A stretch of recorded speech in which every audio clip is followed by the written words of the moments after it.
پاکستانی کس طرح brain wash ہو جاتے ہیں ہندوستان کے ہاتھوں، خواہ وہ بی ایل اے کی صورت میں یا کسی اور کی صورت میں؟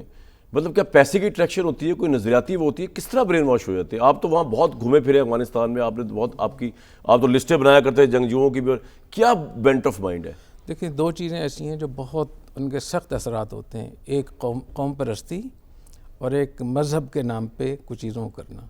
تو جب مذہب آ جاتا ہے تو اس نام پہ، مذہب کے نام پہ جب لوگوں کو برین واشنگ کی جاتی ہے، ان کو پھر وہ اتنی انتہا پسندی پہ آ جاتے ہیں۔ قوم پرست بھی اسی طریقے سے، اس لیے میں سمجھ رہا ہوں کہ ابھی جو صورتحال ہے، یہ بہت بڑا شر انڈیا نے آگے کھڑا کیا، اس شر میں بہت بڑی خیر ہے انشاءاللہ تعالی۔ اس میں ہمارے نوجوانوں میں ملک ساتھ آنرشپ آ رہی ہے، حب الوطنی آ رہی ہے، پارٹیوں میں اتفاق ہو رہا ہے، فوج اور عوام کے درمیان جو فیصلے تھے وہ ٹھیک ہو رہے ہیں، اور میرا یہ خیال ہے کہ اس میں اتنا پاکستان کا فائدہ ہوگا موجودہ حالات میں کہ ہندوستان پچھتائے گا کہ یہ ہم نے کیا کیا۔ اور آپ کے خیال میں اگر ہندوستان حملہ کرتا ہے تو پاکستانی قوم جو ہے وہ کس طرح رسپونڈ کرے گی؟ فوج کا تو ہمیں پتہ وہ کرے گی، آپ لوگوں میں اٹھتے بیٹھتے ہیں، کس طرح رسپونڈ کرے گی؟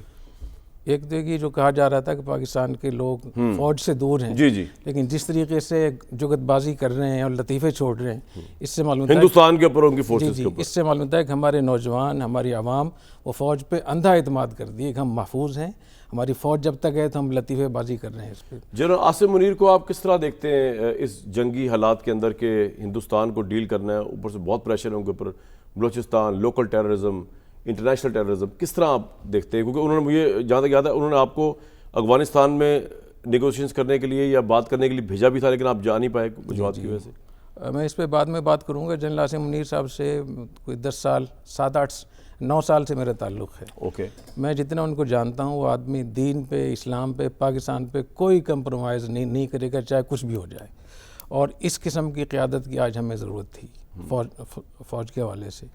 تو وہ جتنا ان میں استقامت ہے، جتنا ان میں جذبہ ہے، جتنا اپنے ملک سے محبت ہے، حب الوطنی ہے، وہ بہت زبردست